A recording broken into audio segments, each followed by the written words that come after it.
Finally ये video आई गई जिसकी इन्होंने इतनी ज्यादा बार डिमांड की थी, ऑलमोस्ट 25-26 बार। एंड आज मैं आपको बताऊंगा most brutal WWE matches of all time. देखो यार, सेंसिटिव चीजें पसंद नहीं है, कोई बात नहीं, यहाँ पे मैं ज्यादा आपको वीडियोस वगैरह दिखाने भी नहीं वाला हूँ, पर इतना पहले ही क्लेरिफाई कर देता हूँ कि भाई खून खराबा बहुत हुआ था इन मैचेस में, और कई मैचेस में तो ऑलमोस्ट रेसलर्स की जान पे बात आ गई थी। ऐसे ही हमारा पहला मैच भी है जो कि हुआ था किंग ऑफ द रिंग 2001 में Kurt Angle versus Shane McMahon के बीच। देखो उस टाइम की एक काफी हीटेड सी राइवलरी चल रही थी, और फाइनली उस पूरी हीटेड राइवलरी के बाद इनका मैच होता है जो कि एक स्ट्रीट फाइट मैच था। और भाई स्ट्रीट फाइट नाम पे इन दोनों ने बिल्कुल लिव अप किया, क्योंकि क्या क्या कमाल की चीजें हमें इस मैच से देखने को मिली। भाई रिंग तो बस थोड़ी देर की बात थी, उसके बाद सारी घमासान इन्होंने बाहर ही मचाई है। ऐसे ऐसे मूव्स आपको इस मैच में देखने को मिलेंगे, और सबमिशन मूव टाइप्स की बात नहीं कर रहा हूँ। अगर आप कर्ट एंगल को देख के सोच रहे हो कि यार वो तो एक टेक्निकल रेसलर है, भाई उन्होंने ब्रूटैलिटी में कम कसर नहीं छोड़ी थी। इनके बीच एक लेजेंड बेयर नकल बीट डाउन हुआ था। कितने ही ब्रूटल मोमेंट्स में आपको इस मैच से बता दूं यार। ये था मोमेंट ग्लास पैनल वाला। तो होता क्या है कि दोनों सुपरस्टार स्टेज पे होते हैं, कर्ट एंगल शेन मैकमैन पे एक बेली टू बेली सुप्लेक्स लगाते हैं पीछे एक ग्लास पैनल पे, और सरप्राइजिंगली वो ब्रेक नहीं होता है। तो कर्ट एंगल एक और बार फिर उन पे बेली टू बेली सुप्लेक्स लगाते हैं, और फाइनली वो ग्लास ब्रेक हो जाता है, जिससे कि ग्लास तो चलो टूटता है, साथ ही साथ शेन मैकमैन अपनी हेड के बल पे नीचे गिरते हैं। और एक सरप्राइजिंग चीज बताऊं, ये कोई शुगर ग्लास नहीं था, तभी तो ब्रेक नहीं हुआ था फर्स्ट मोमेंट पे। तो सोच रहे कितना हार्ड बम्प लिया शेन मैकमैन ने। भाई hats off to these superstars. अभी तो भाई शुरुआत हुई है, इससे नेक्स्ट मैच की तरफ मैं चलता हूं जो कि नो मर्सी 1999 में हुआ था। एंड ये एक टैग टीम मैच था Edge and Christian versus Hardy Boyz के बीच। जब ये सारे यंग सुपरस्टार्स थे, भाई क्या हाई फ्लाइंग मूव्स परफॉर्म करते थे, और इनके क्रिएटिव एनकाउंटर्स पहले भी काफी बार हो चुके थे। तो सबको ट्रस्ट था कि भाई यहाँ पे वो कुछ खतरनाक चीजें डिलीवर करने वाले हैं। और सही में इस वाले मैच को one of the greatest tag team match बोला जाता है WWE हिस्ट्री का। सीधी बात है, मेमोरेबल ये मैच इसलिए क्योंकि इतना ज्यादा डेंजरस भी था। कितनी चीजें बता लूं यार मैं आपको, समरसॉल्ट, सेंटॉन बॉम्ब्स, भाई ऐसे ऐसे मूव्स परफॉर्म कर रहे थे, लग रहा था भाई आज तो पक्का मार के जाएंगे किसी को। जब एज लैडर पे लेटे होते हैं ना रिंग के बाहर, सबको लग गया था पता कि भाई यहाँ पे कुछ स्पेशली चीज होने वाली है, और उतनी ज्यादा डेंजरस भी। और सबसे अच्छी बात जो इस मैच से निकली कि यार इतना रिमार्केबल मैच देने के बाद भी इन चारों सुपरस्टार्स को कोई इंजरी नहीं हुई थी। So that's a big W for them. मुझे काफी मैच पसंद है यार, अगर टाइम मिलेगा तो आप भी चेकआउट करना। बाकी इस नेक्स्ट मैच की तरफ मैं चलता हूँ जो कि रॉयल रंबल 1999 में हुआ था। This was the rock versus Mankind. भाई अगर आपने जरा सा भी सुना है इनकी राइवलरी के बारे में, तो इस मैच को तो आप भूल ही नहीं सकते। एटीट्यूड एरा में कितनी सारी स्टोरीज इन दोनों सुपरस्टार्स की। अब ये एक मैच तो था नहीं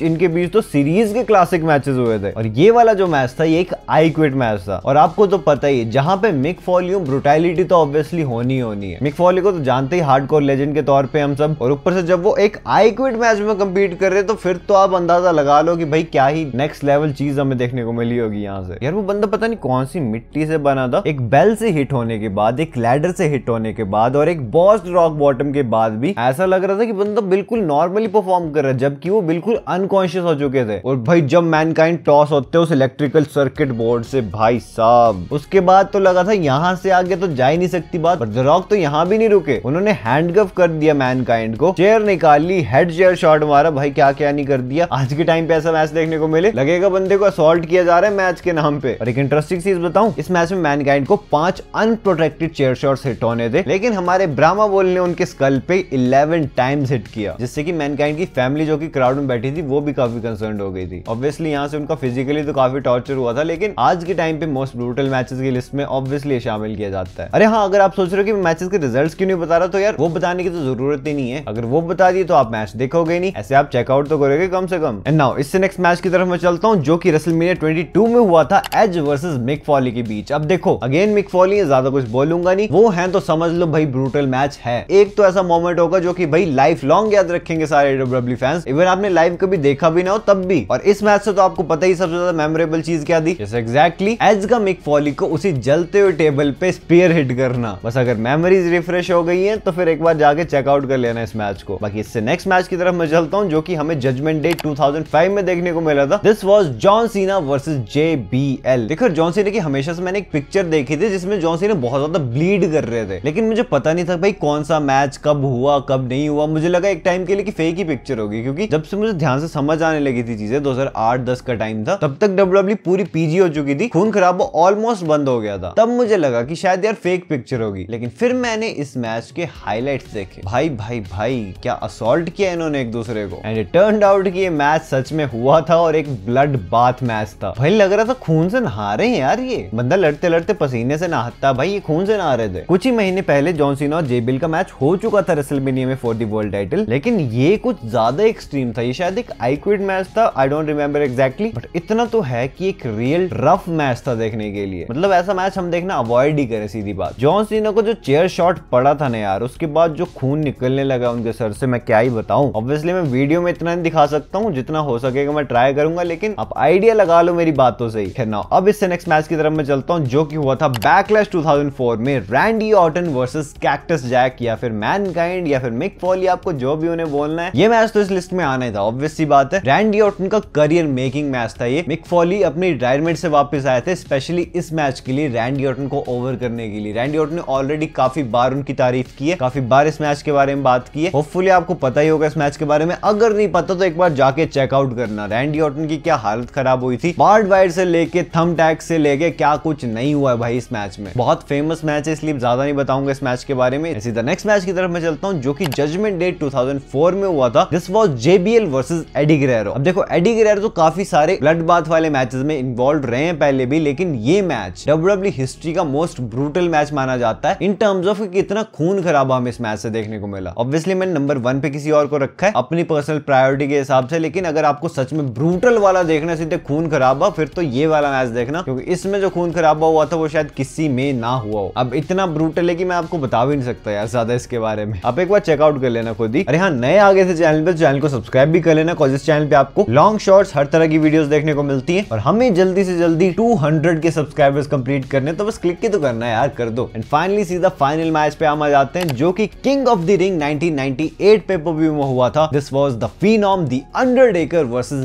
मैनकाइंड। इस मैच के बारे में मुझे कुछ भी बताने की जरूरत है आपको? अगर है भी तो मेरी दूसरी वीडियोस देख लेना, जिसमें मैंने ऑलरेडी बताया इस मैच के बारे में, प्रॉपर्ली एक्सप्लेन किया था कैसे एक नियर डेथ एक्सपीरियंस था मिक फॉली के लिए, और होता भी कैसे नहीं यार। बंदे को 2 बार हेल इन अ सेल के ऊपर से फेंका गया, एक बार तो इंटेंशनल था, प्री प्लान था, एक बार तो बंदा गलती से ही गिर गया, वो भी चेयर के साथ यार। बंदे का दांत टूट के नाक में फंस गया, पता नहीं क्या क्या नहीं वो, और बंदा स्टिल अपने पैरों पे गया है वापस। ऐसी थोड़ी हार्डकोर लेजेंड बोलते हैं यार मिक फॉली को। अभी मैंने आपको डब्ल्यूडब्ल्यूई हिस्ट्री के 8 सबसे ज्यादा ब्रूटल मैचेस बताए, उनमें से 4 मैचेस में तो मिक फॉली है। दैट इज इट, यही थे वो सारे ब्रूटल मैचेस डब्ल्यूडब्ल्यूई हिस्ट्री के। अगर आपको ब्रूटैलिटी पसंद है, जो कि आज के टाइम पे हमें काफी रेयर देखने को मिलती है, तो डेफिनेटली ये मैचेस जरूर चेकआउट कर लेना। बाकी अगर आपने मेरी लास्ट वीडियो देखी, जिसमें कि मैंने कोडी रोड्स का रोड टू समर स्लैम बताया था कि भाई क्या क्या हमें उनके पास में देखने को मिल सकता है for the undisputed WWE championship, जानना तो यार ये रही वीडियो आपके सामने, इसे जल्दी क्लिक करो और देख लो। एंड मैं मिलता हूं आपसे अपनी नेक्स्ट वीडियो में एक बहुत ही इंटरेस्टिंग टॉपिक के साथ। So until that time, this is जय साइनिंग आउट।